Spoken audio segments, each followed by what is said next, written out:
दोस्तों आज के वीडियो में भी आप अनेक उर्दू के शब्द सीखेंगे, उर्दू के अनेक शब्द सीखेंगे ऐसे कहना चाहिए मुझे, और उनका वाक्यों में प्रयोग भी सुन लेंगे, सीख लेंगे।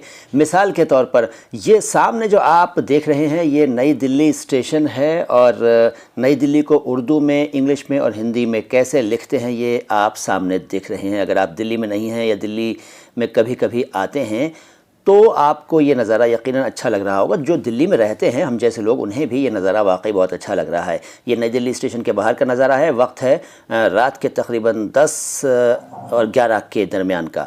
अब देखिए मैंने अनेक शब्द बोल दिए हैं इस बीच उर्दू के, और उनका वाक्यों में प्रयोग भी हो गया। दिल्ली जो कि दारुल हुकूमत है हिंदुस्तान का, और क़ल्ब हिंदुस्तान भी कह सकते हैं, क़ल्ब हिंदुस्तान। पहले मैंने बोला दारुल हुकूमत, दार प्लस हुकूमत। दार का मतलब घर, जगह, दुनिया, लोक, और हुकूमत शासन। वैसे राजधानी को ये कहते हैं, आप समझ गए हैं, दारुल हुकूमत। राजधानी को दारुस सल्तनत और दारुल खिलाफा भी कहते हैं, लेकिन आज के ज़माने में दारुल हुकूमत कहना ज़्यादा ठीक है, क्योंकि अब न तो सल्तनत होती है और ना ही खिलाफत है हमारे यहाँ, इसलिए दारुल हुकूमत कहना बिल्कुल ठीक है।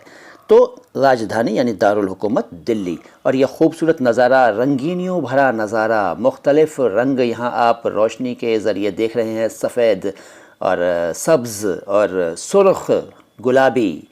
और रात का वक्त है, यानी कि शब तारीक में रोज़े रोशन का गुमान होता है। देखिए सेंटेंस कितना अच्छा लगा होगा आपको ये, शब तारीक में रोज़े रोशन का गुमान। शब तारीक अंधेरी रात, रोज़े रोशन एकदम उजला उजला दिन। तो रोशनियों की वजह से शब तारीक में रोशनी, शब तारीक में रोज़े रोशन का गुमान। और ये जो स्टेशन है, स्टेशन, इस स्टेशन नहीं, कुछ लोग कहते हैं इस स्टेशन, कुछ लोग कहते हैं इस स्टेशन, बिल्कुल गलत हैं दोनों, स्टेशन।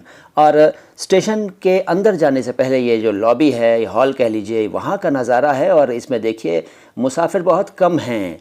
मुसाफिर, मुसाफिर नहीं बोला मैंने, मुसाफिर, फिर, मुसाफिर। जहाँ फ़ बोलना है वहाँ फ़ बोलिए, जहाँ फ बोलना है वहाँ फ बोलिए।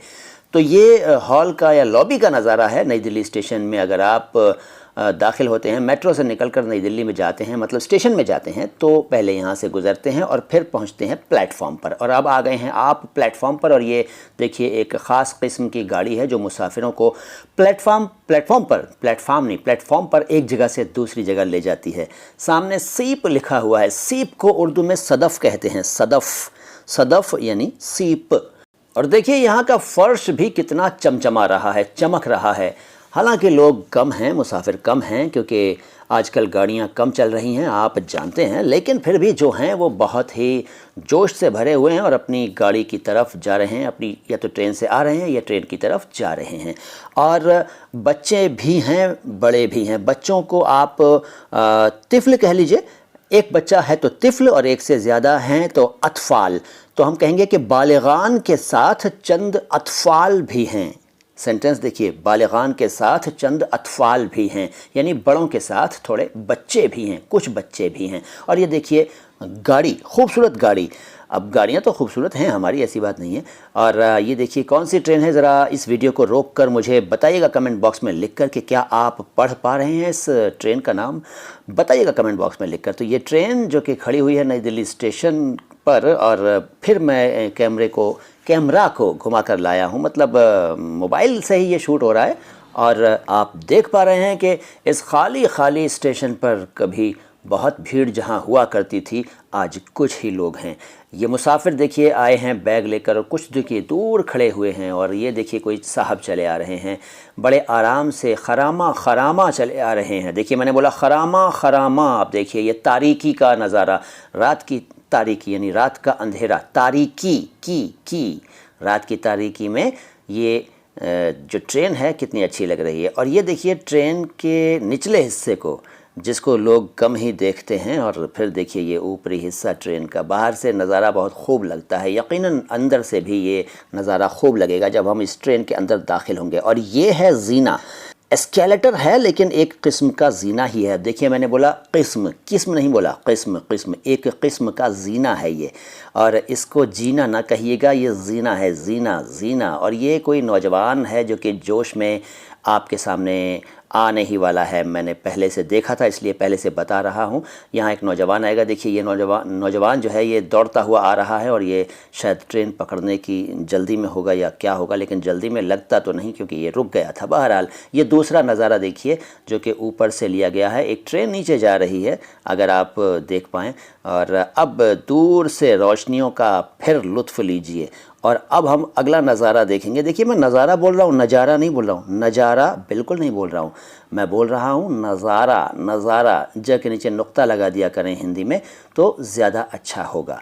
अब ये फिर वही स्केलेटर और यानी कि जीना, जीना नहीं जीना। और दूर नीचे की तरफ देखिए कुछ मुसाफिर खड़े हैं, कुछ जा रहे हैं और मैं भी जा रहा हूँ। मैं इस स्केलेटर पर खड़ा हुआ था कैमरा लेकर, मोबाइल लेकर। और रात में मैं कहाँ जा रहा था, क्यों जा रहा था, ये छोड़िए भाई, ये तो कुछ राज की बातें होती हैं। वैसे आप अंदाज़ा लगा लेंगे कि मैं कहाँ जा रहा था, अगले वीडियोस में आप अंदाज़ा लगा लेंगे कि मैं कहाँ गया था। ठीक है साहब। तो अब ट्रेन देखते हैं। ये जो ट्रेन है इसी ट्रेन में मैं सवार हुआ था। मैंने बोला सवार, देखिए सवार हुआ था यानी चढ़ा था, और इसी से मैंने सफ़र किया। और कहाँ पहुँचा ये अगले वीडियो में आपको अंदाज़ा हो जाएगा। अब देखते हैं कुछ और ये है हमारी एक नई खूबसूरत रेलगाड़ी। देखिए मैंने बोला खूबसूरत नहीं बोला, खूबसूरत, खूबसूरत गाड़ी। श्री माता वैष्णो देवी कटरा से नई दिल्ली आई है ये वंदे भारत एक्सप्रेस। नाम सुना होगा, यकीनन आपने सुना होगा। इसकी बॉडी जो है वो सफ़ेद कलर से सजाई गई है, और आमतौर पर जो गाड़ियाँ हमारी लाल होती हैं या दूसरे ब्लू भी होती देखी हैं आपने, और लेकिन ये सफ़ेद है, सफ़ेद और स्याह कलर्स से इसको सजाया गया। और अब ये एक ख़ास गाड़ी हमारे सामने जो आकर रुकी थी, तो हमने सोचा क्यों ना आपको भी इसका नज़ारा दिखाया जाए। तो हमने यहाँ खड़े होकर कैमरा को, मोबाइल को, अब देखिए कैमरे और कैमरा में ज़बान मत पकड़िएगा। कुछ लोग ज़बान पकड़ लेते हैं। अच्छा, कुछ लोग ज़बान और ज़ुबान में भी बड़ी बहस करते हैं कि ज़बान सही है, कुछ कहते हैं ज़ुबान सही है। भाई हम इस पर बहुत बोल चुके हैं क्या सही है क्या गलत है, पिछले वीडियोज़ देख लिया करें। बहरहाल तो ये देखिए प्लेटफॉर्म खाली प्लेटफॉर्म, जो कि पहले कभी नहीं होता था इस तरह से खाली। अब चूँकि ट्रेन्स कम हैं कोरोना की वजह से, जो आजकल तो ख़ास ट्रेनें ही चल रही हैं जिनके नंबरों में पहले ज़ीरो लगा होता है। ठीक है साहब। तो ये देखिए कुछ और मुसाफिर आए हैं और जा रहे हैं अपनी ट्रेन में अपने कोच की तरफ। और ये देखिए पानी का ये जो सिस्टम लगा हुआ है ये भी खाली है, वरना यहाँ भी भीड़ होती है। दूर एक हज़रत खड़े हुए हैं और कुछ लोग आए हैं दौड़े हुए। मैंने बोला दौड़े नहीं, दौड़े हुए। ये एक साहब जा रहे हैं, देखिए बड़े आराम से। फिर मोहतरमा जा रही हैं अपने बच्चे को लेकर, और कुछ और लोग भी जा रहे हैं। और देखिए ये अब हम यहाँ अपने इस वीडियो को रोकेंगे, और ये जो सीट है इसको देखिए क्रॉस लगा हुआ है। लेकिन अभी आपको जल्दी से कुछ और दिखाता हूँ। ये देखिए ये वो गाड़ी है जो अभी हमने थोड़ी देर पहले आपको दिखाई थी। आप यकीनन इसको अगर पहले ना देखा हो आपने तो इसको देखकर आपको अच्छा लगेगा, अच्छा महसूस करेंगे। तो वंदे भारत एक्सप्रेस जो कि एक अच्छी गाड़ी, एक बेहतरीन गाड़ी मानी जाती है। हम इसमें अंदर नहीं बैठे हैं अभी, जब बैठेंगे तो आपको अंदर का भी कभी नज़ारा दिखाएंगे। और अगर आप बैठे हैं हमसे पहले तो आप हमें दिखाइएगा, अगर दिखा सकें कि अंदर से नज़ारा कैसा है वंदे भारत एक्सप्रेस का। तो ये वीडियो अब हम यहीं ख़त्म करते हैं। और इस पूरे वीडियो में आपने कितने अल्फाज सीखे, अब देखो मैं अल्फाज बोल रहा हूँ, कुछ लोग कहते हैं अल्फाजों कुछ नहीं होता भाई, अल्फाज। तो बताइएगा ये वीडियो कैसा लगा, आपने कितने नए लफ्ज़ सीखे, सुने, और कितने लफ्ज़ों को आपने सेंटेंस में सुना, और क्या महसूस किया इस वीडियो को देखकर आपने। यकीनन अच्छा लगा होगा, बुरा लगे तो भी बताइएगा, क्योंकि मैं बुराइयां भी सुनना चाहता हूं। देखते रहिए माय हिंदी माय उर्दू, अल्फाज आवाज़ अंदाज़ और नो बकवास बातें ख़ास। मेरा नाम तो आप जानते ही हैं ना, मोइन शम्सी हूँ मैं। और अब आपसे कहना चाहूँगा सलाम हिंदुस्तान।